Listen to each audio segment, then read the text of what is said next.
नमस्कार, आप देख रहे हैं न्यूज 18 बिहार झारखंड। मैं हूं आपके साथ रुचिका राज। विजेता ट्रॉफी अभी विजेताओं तक नहीं पहुंची, जबकि एशिया कप के सबसे कटु फाइनल के एक दिन बाद राजनीति ही एकमात्र चर्चा की विषय बन गई। सूर्य कुमार यादव और उनकी टीम ने जबरदस्त धैर्य दिखाते हुए रोमांचक फाइनल में 5 विकेट से जीत हासिल की और पिछले एक पखवाड़े में अजय रहते हुए 9वीं बार खिताब जीता। लेकिन ये उपलब्धि वह चीज नहीं थी जिसने चर्चा को प्रभावित किया। हालांकि इस जीत के लिए टीम को भारतीय क्रिकेट बोर्ड यानी कि बीसीसीआई से 21 करोड़ रुपए के भारी भरकम पुरस्कार राशि दी गई। चर्चा का विषय इस पूरे मामले की राजनीति थी, क्योंकि एशियाई क्रिकेट परिषद एसीसी के प्रमुख मोहसिन नकवी भारतीय टीम द्वारा ट्रॉफी लेने से इनकार करने के बाद ट्रॉफी लेकर के चले गए। नकवी पाकिस्तान क्रिकेट बोर्ड के प्रमुख और अपने देश के गृह मंत्री भी रहे हैं। कारण है कि मोहसिन नकवी भारत विरोधी टिप्पणियां और इस साल की शुरुआत में पहलगाम में पाकिस्तान समर्थित आतंकवादियों के तरफ से 26 भारतीयों की गोली मारकर हत्या के बाद दोनों देश के बीच बढ़ता राजनीतिक तनाव। भारत ने ऑपरेशन सिंदूर के साथ जवाबी कार्रवाई भी की थी और नकवी उन पाकिस्तानियों में शामिल थे जिन्होंने इस कार्रवाई का मजाक उड़ाया था, क्योंकि भारतीय टीम ने पूरे टूर्नामेंट के दौरान पाकिस्तान टीम के प्रति हाथ नहीं मिलाने की नीति का पालन किया। वहीं एक और वीडियो जो सामने आया है जिसमें एक शख्स मैदान से बाहर ट्रॉफी ले जाता हुआ नजर आ रहा है। यह काम उस इंसान के बिना मोहसिन नकवी के ऑर्डर के तो नहीं हुआ होगा। सूर्य कुमार यादव ने ट्रॉफी ना मिलने पर एक ऐसा बयान दिया जो अब चर्चा का विषय है। दरअसल उन्होंने ये महाद्वीप प्रतियोगिता में लगातार 7 मैच जीतने के बावजूद सबसे बड़े इनाम से वंचित रहने के बाद सूर्य कुमार यादव ने कहा कि मुझे लगता है कि जब से मैंने क्रिकेट खेलना और उसका अनुसंस्करण करना शुरू किया है, तब से मैंने कभी ऐसा नहीं देखा कि एक चैंपियन टीम को ट्रॉफी से वंचित कर दिया जाए, और वो भी कड़ी मेहनत से हासिल की गई ट्रॉफी से। ऐसा नहीं है कि ये आसानी से मिली है, ये टूर्नामेंट जीत कड़ी मेहनत से हासिल की गई है। लंबे समय तक मैच के बाद प्रैक्टिस भी नहीं हुई थी।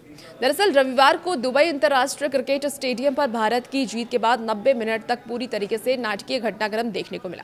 भारतीय खिलाड़ी तुरंत मैदान पर आ गए थे और कुछ के साथ उनके परिवार भी मौजूद थे, जैसे कि कप्तान सूर्य कुमार यादव की पत्नी वहां पर मौजूद थी, मुख्य कोच गौतम गंभीर की पत्नी नताशा और उनकी बेटी वहां पर मैदान पर मौजूद थी। सभी बहुत खुश नजर आ रहे थे।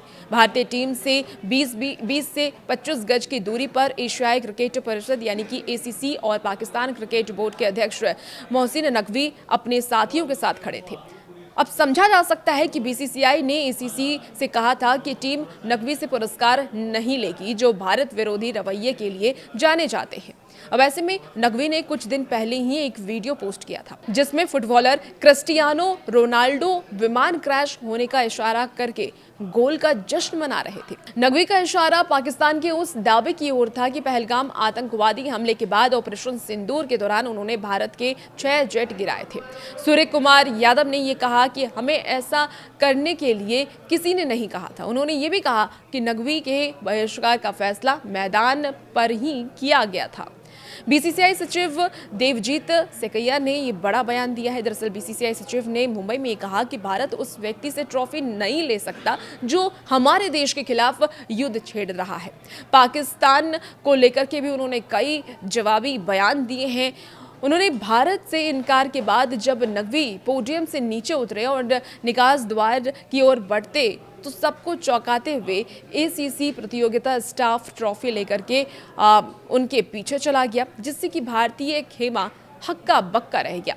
देखिए, आईसीसी बैठक में बीसीसीआई अब नकवी के खिलाफ कड़ा विरोध भी करेगा। पता ये भी चला है कि ट्रॉफी यहाँ एसीसी मुख्यालय में है और सेकैया ने यह भी कहा है कि भारतीय बोर्ड नवंबर में होने वाली आईसीसी की बैठक में नकवी के खिलाफ बहुत कड़ा विरोध दर्ज करेगा। सेकैया ने यह भी कहा है कि हमने ट्रॉफी लेने से इनकार करने का फैसला किया, लेकिन इससे उस व्यक्ति को ट्रॉफी और पदक अपने साथ अपने होटल ले जाने की अनुमति नहीं मिल जाती। उन्होंने ये भी कहा कि ये अप्रत्याशित है और बहुत बचकाना है। हम नवंबर के पहले सप्ताह में दुबई में होने वाली आगामी आईसीसी बैठक में आईसीसी के समक्ष बहुत कड़ा विरोध दर्ज कराएंगे। अब देखना होगा क्या कुछ विरोध दर्ज कराया जाएगा। और वैसे वीडियोस के लिए आप बने रहिए न्यूज 18 बिहार झारखंड के साथ।